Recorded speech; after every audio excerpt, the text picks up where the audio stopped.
Now this last one's also very important. It says clients' rules. The full definition of that is what we call clients' rules of engagement. And what that means is businesses have cultural ways that they do things.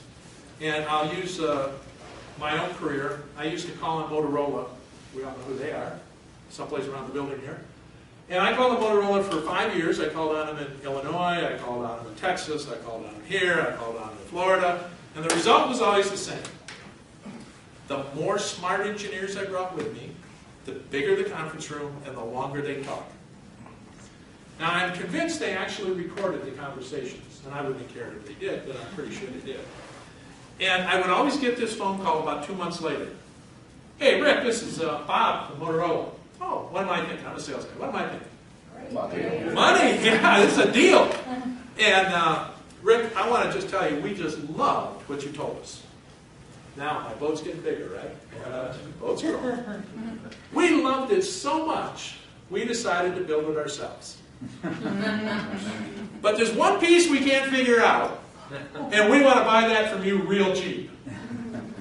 And after about 5 years of doing this, I finally figured out that their rules of engagement were they wanted vendors, not partners, and they wanted to do all the cool stuff behind their walls, and they didn't want people from the outside coming in, bringing them cool stuff. And so I quit calling on them because I was selling cool stuff, and that was just a bad place for me. They were part of the Yellow Pages I threw away at that point. Now John Deere was the opposite. And you'd walk into John Deere and be a room a quarter this size. It's all whiteboards, floor to ceiling, and the corporate manufacturing strategy would be up on the wall in flowcharts.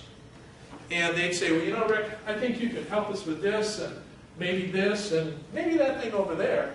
And I might say to them, well, guys, if we work on this right back here, I think I can improve your throughput about 20% in that plant. And you talk for another 45 minutes or an hour.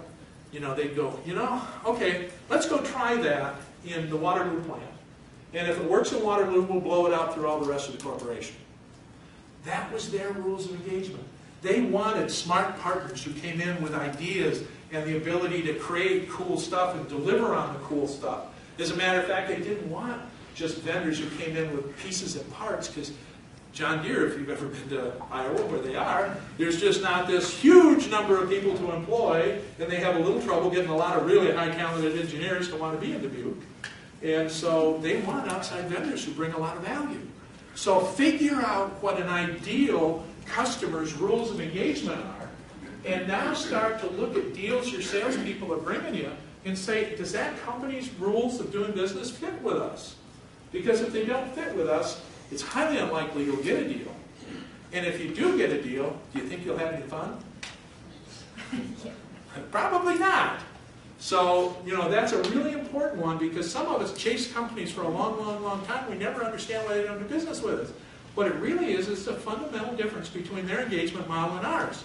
And now I hope you just kind of ask yourself that question, how does that fit? And